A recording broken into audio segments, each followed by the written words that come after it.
चीन के पहाड़ों के बीच, जहां बादल जमीन को छूते थे और जहां हर पत्थर पर इतिहास लिखा था, वहां एक प्राचीन मंदिर था, शाओलिन मंदिर। यह कोई साधारण जगह नहीं थी। यहां सिर्फ शरीर नहीं, आत्मा को भी प्रशिक्षित किया जाता था। एक दिन एक दुबला पतला कमजोर सा लड़का मंदिर के दरवाजे पर पहुंचा। उसका नाम था लिन।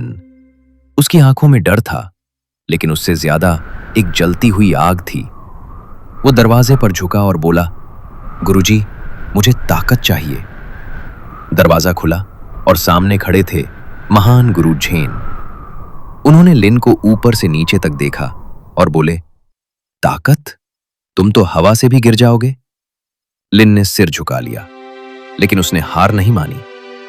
गुरुजी, मैं कमजोर पैदा हुआ हूं, लेकिन कमजोर मरना नहीं चाहता। गुरु झेन की आंखों में हल्की मुस्कान आई। ठीक है, लेकिन याद रखना, यहां शरीर से पहले अहंकार तोड़ा जाता है। पहले दिन लिन को कोई मार्शल आर्ट्स नहीं सिखाया गया। उसे दिया गया झाड़ू। सुबह से शाम तक बस मंदिर साफ करो। दूसरे शिष्य हंसते, ये योद्धा बड़ू लगा रहा है, आर्ट जो लगा रहा है। लिन चुप रहा। दिन बीतते गए, हफ्ते बीत गए, लेकिन ना कोई किक, ना कोई पंच, बस सफाई। एक दिन वो टूट गया। गुरुजी, मैं यहां लड़ना सीखने आया हूं, ये सब क्यों? गुरु झेन बोले, जो खुद के अंदर की गंदगी साफ नहीं कर सकता, वो दुश्मन को कैसे हराएगा? लिन समझ नहीं पाया, लेकिन उसने विरोध बंद कर दिया। अब उसे एक और काम मिला। हर सुबह पहाड़ से पानी भरकर लाना।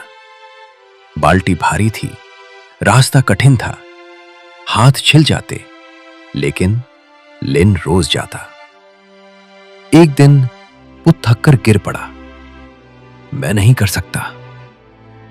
गुरु झेन उसके पास आए। तुम पानी नहीं उठा रहे, तुम अपनी सीमा उठा रहे हो। लिन ने फिर से बाल्टी उठाई। उस दिन उसने पहले बार अपने अंदर कुछ बदलता महसूस किया। अब असली ट्रेनिंग शुरू हुई। गुरु झेन ने उसे एक अजीब अभ्यास दिया। इस कटोरे में पानी भरो और इसे गिराए बिना पूरे मंदिर में घूमो। सुनने में आसान, करने में असंभव। हर बार पानी गिर जाता। शिष्य हंसते, ये कभी योद्धा नहीं बन सकता।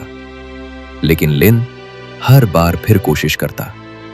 धीरे धीरे उसके कदम स्थिर होने लगे। उसका मन शांत होने लगा।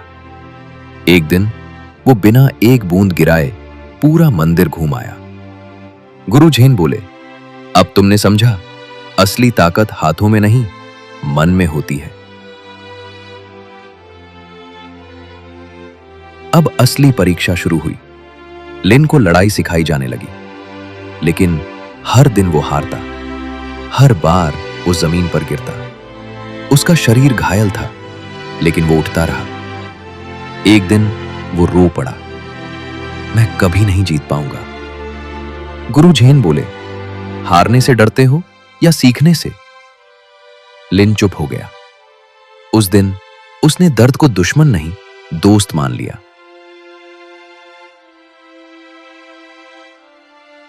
कई साल बीत गए। अब लिन बदल चुका था। वो मजबूत था, तेज था, लेकिन सबसे महत्वपूर्ण, वो शांत था। तभी मंदिर पर हमला हुआ। कुछ खतरनाक योद्धा मंदिर को नष्ट करने आए। शिष्य घबरा गए, लेकिन गुरु झेन शांत थे। उन्होंने लिन को देखा। अब समय आ गया है। लिन डर गया। मैं तैयार नहीं हूं। गुरु झेन बोले, जो सोचता है कि वो तैयार है, वही सबसे कम तैयार होता है। लिन मैदान में उतरा। सामने खड़ा था एक खतरनाक योद्धा। उसकी आंखों में क्रोध था, लेकिन लिन की आंखों में शांति थी। लड़ाई शुरू हुई। पहला बार लिन बच गया। दूसरा बार लिन ने रोक लिया। तीसरा बार लिन ने जवाब दिया। धीरे धीरे उसने समझ लिया, लड़ाई ताकत की नहीं, संतुलन की है। कुछ ही देर में उसने दुश्मन को हरा दिया। लड़ाई खत्म हुई, मंदिर बच गया। लिन गुरु झेन के पास गया। गुरुजी, क्या मैं अब शक्तिशाली हूं? गुरु झेन मुस्कुराए।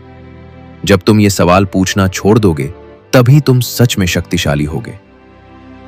असली ताकत शरीर में नहीं, मन में होती है। धैर्य और अनुशासन हर कमजोरी को ताकत बना सकते हैं।